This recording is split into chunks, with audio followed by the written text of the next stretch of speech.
Hello, hello, and welcome to another episode of Inner Work for Greater Good. My name is Emily Eldridge, as always.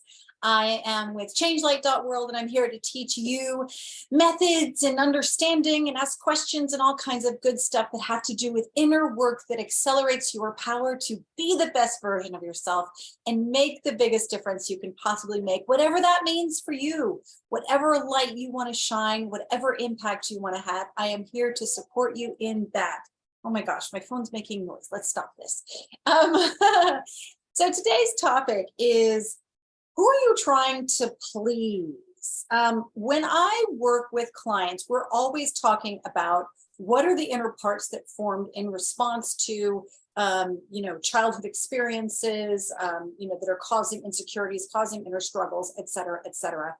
And a topic of conversation recently came out. We were talking about that we as we grow up, we end up in environments, whether it's our parents or teachers or that basically lead to us living our lives trying to please someone else, that we unconsciously end up wanting to please or get approval from, or not disappoint or impress, or get them to like us. There's someone outside of us, or maybe more than one person, that we can sometimes unconsciously end up trying to get their approval or their attention or their, praise or whatever it is. So the question is, who are you trying to please? Are you on some unconscious level trying to please someone from your past or in your present? And how is that impacting your choices and how you show up in the world? A lot of times, so for example, when we want to please a parent, usually it's because maybe we didn't get the attention, we didn't get the love, we didn't get the focused, affection, we didn't get the positive strokes, we didn't get the quality time with that parent. And so sometimes we can unconsciously be trying to please that parent, even after that parent has died. There can be parts of us that are still trying to achieve that.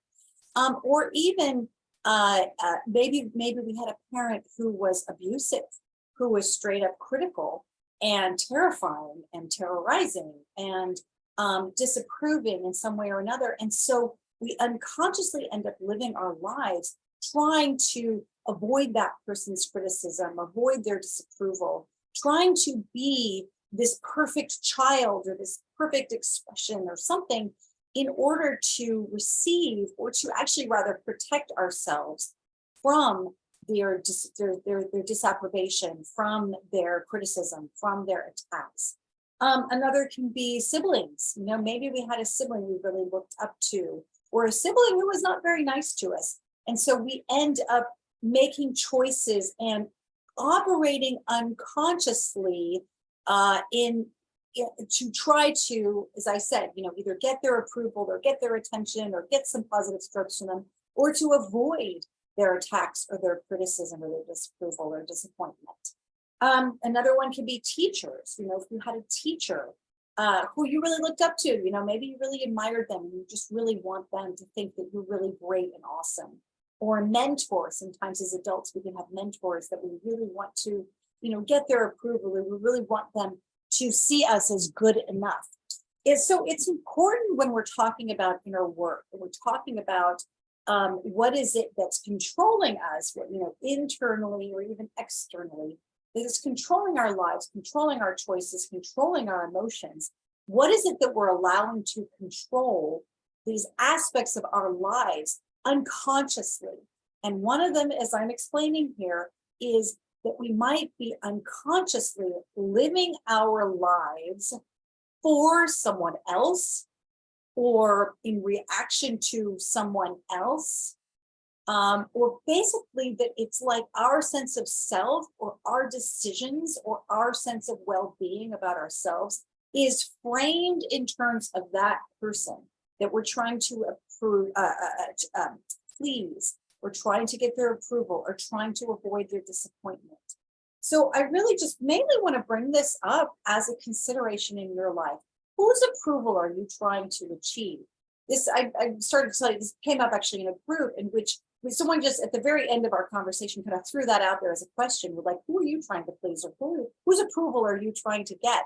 And the answers were sort of different. It was, my father, my sister, my aunt, my grandmother, my grandfather, my friends, and realizing how much, and these are really high achieving people in this group I was talking to, and how much of their choices in life, and even their like drive to succeed, or even their fears of failure, or their inner critics, and those parts that actually hold them back, how much of those were unconsciously controlled by some external person.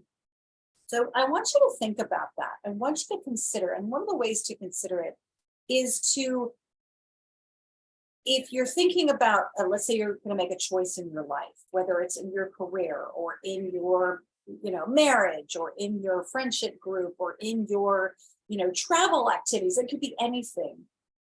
Notice unconsciously who you're, whether like overtly or internally, who are you checking with internally, or or actually asking that person for their approval, for their okay, or you're asking yourself what they would think about this choice that you're making and how they might react.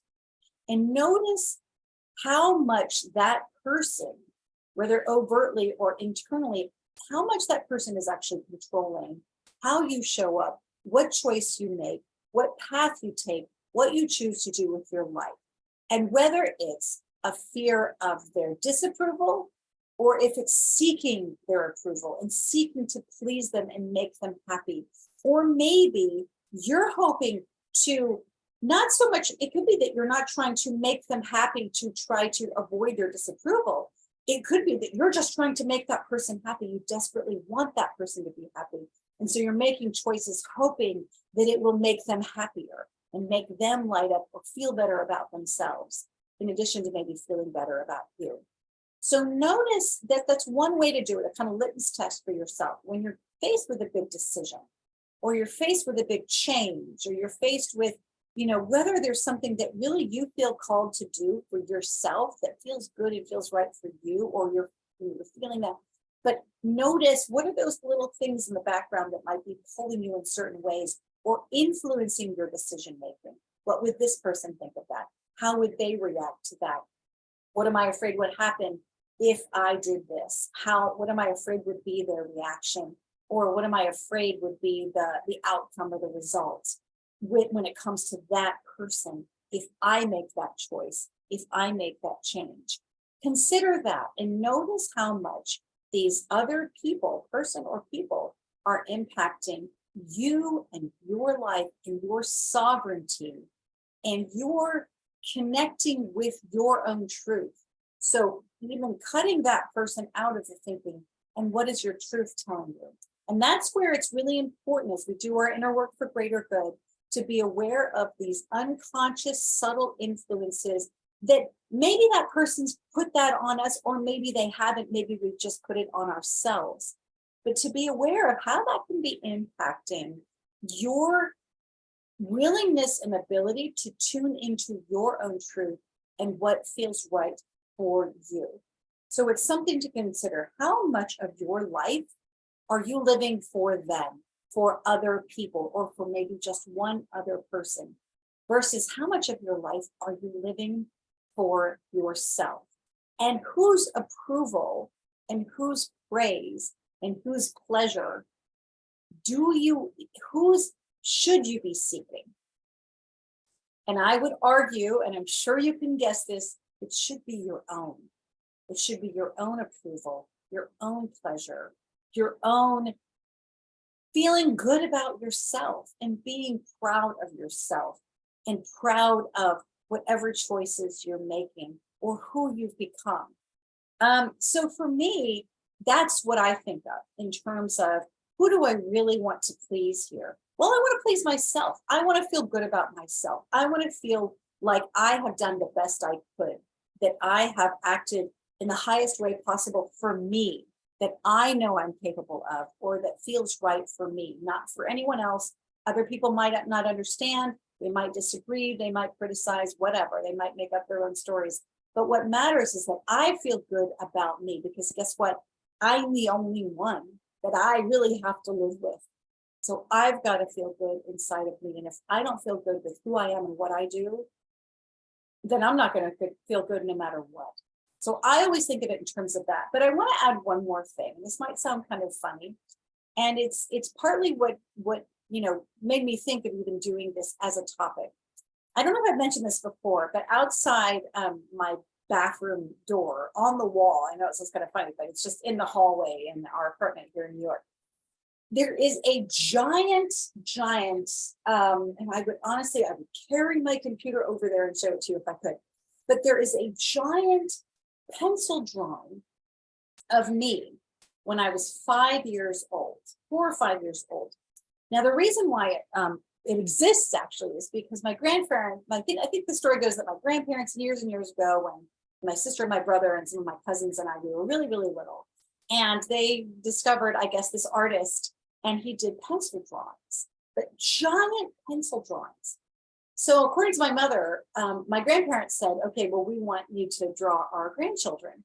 And so they did these giant, and when I say giant, I mean, we're talking like, how big is this? This is like 5 feet wide and like 3 feet tall, like big pencil drawings up close. And actually right now I'm kind of doing the face where I'm like smiling, and this is sort of the angle of me as this little girl in this pencil drawing. And I'm kind of like lit up and smiling and sort of to the side. The point is that's sitting outside my bathroom door. Now, I didn't do it deliberately outside my bathroom door. It just happened to fit right there. And frankly, it also fits over the fuse box. It's kind of really good for that. But my point is that every time I sit down and go to the bathroom, I know it sounds terrible, but I'm just telling you the truth. But every time I sit down, I can see that little girl, and I can see how joyful she is. And I can see how peaceful she is. And I can see how exuberant she is, and creative and free and limitless that this little 5-year-old is. And when I think of who I want to make proud, it's her. Now, so let me just put it this way. For this works for me because I think in terms of that little girl and her dreams and her hopes for her future and my future. And I think in terms of wanting to make her proud, because I want her to be proud of who she's become, AKA me. I want her to be able to honor and appreciate the person that she's become. And so in some ways, I think about it, it's not so much like I'm living my life for her, but I check in and I think, would she be proud of this? Would she be proud of me if I were to do this? Would she be not proud of me if I were to do something? And so that's one way to look at it, interestingly enough, is when we think about who can we make proud and who are we really here to please and make feel good, if you will, it's ourselves. But then also thinking in terms of, well, think about that little girl or that little boy, or, that child inside of you. And how would they feel about who you are and who you become? The reason why I hesitate a little bit about this is because sometimes you can have an inner child that is actually very disappointed, and it's disappointed with life and all of that. And I've healed a lot of those inner children. So I understand that sometimes you can have an inner child that doesn't always fit with this model of what I'm talking about. But think instead, though, rather than like the children inside of you that might be disappointed, there are children inside of you who are very proud of you and are very pleased with who you've become, and are accepting and forgiving of the mistakes that you've made. And so that's just something else to consider. If that works for you, great. If not, it doesn't. That's fine. But I just want you to, you might even think in terms of who you want to make proud.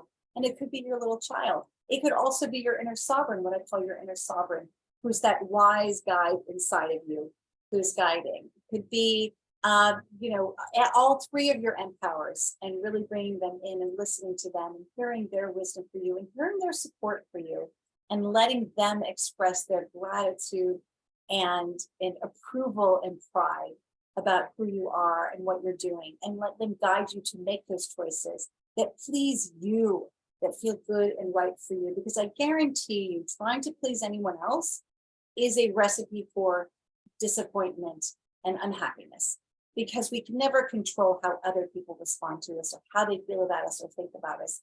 but we can control how we feel about ourselves and what we think of ourselves and the choices we make for ourselves that are in alignment with our truth. And as I always say, your truth is, that's your job, is to live your own truth, not someone else's. So I hope this has been helpful to start to unpack some of how you might be living, unconsciously living your life for someone else or for other people, and how you can start to let that go and really tune in and focus in more on yourself and those parts of you that you really, that you're here to make proud and to please and to live the truth that you're here to live. All right, I hope this has been helpful. I'm Emily. Please do check out changelight.world and our community and our free course where you can learn how to draw out those parts that are getting in the way of you fully owning and living your truth, that may be causing you to feel insecure and feel like you've got to get someone else's attention or approval or pleasure in order for you to feel okay. You can draw those out. Take the course. All right, changelight.world. Take care, and I will see you next week.